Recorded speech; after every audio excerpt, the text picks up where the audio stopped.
Assalamualaikum warahmatullahi wabarakatuh. Di sini saya akan mempresentasikan tentang virtual lab.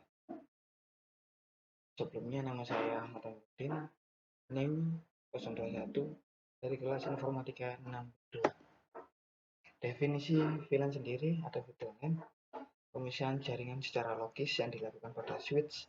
Pada tradisional switch, dalam satu switch menunjukkan satu segmentasi LAN dengan satu broadcast domain. Dengan adanya VLAN, dimungkinkan satu switch bisa digunakan beberapa segmen jaringan dengan beberapa broadcast domain dibentuk dengan bantuan software di switch.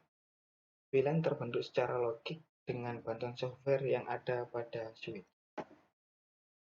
Fungsi virtual local area network ataupun VLAN pada jaringan komputer adalah untuk memberikan metode pada jaringan yang dapat membagi jaringan fisik menjadi beberapa domain siaran.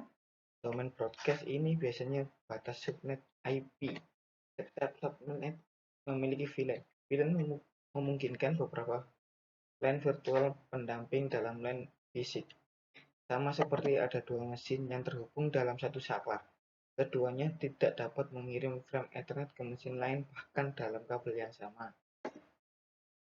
Kelebihan menggunakan VLAN. 1. Keamanan, semua data sensitif dipisahkan dari jaringan yang ada, sehingga pelanggaran akses ke informasi rahasia dan penting berkurang.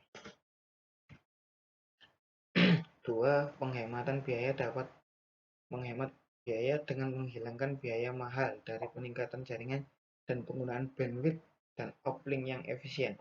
Kinerja yang lebih tinggi dapat mengurangi lalu lintas jaringan dan meningkatkan kinerja dengan membagi jaringan layer 2 menjadi kelompok kerja logis. 4. Broadcast storm mitigation dapat mengurangi jumlah perangkat yang berpartisipasi dalam siaran. 5. Peningkatan efisiensi staf TI memfasilitasikan manajemen jaringan karena penggunaan dengan kebutuhan jaringan yang sama menggunakan VLAN yang sama. Manajemen proyek atau aplikasi yang lebih mudah membuatnya. Lebih mudah untuk mengelola suatu proyek atau pekerjaan karena memiliki fungsi yang terpisah. Kelemahan VLAN secara logika, jaringan VLAN berbeda network, tetapi secara fisik satu network. Artinya jika network utama bermasalah, maka semua VLAN akan terkena dampaknya. Ketika ada data yang dikirim broadcast, maka data tersebut malah dikirim ke semua VLAN.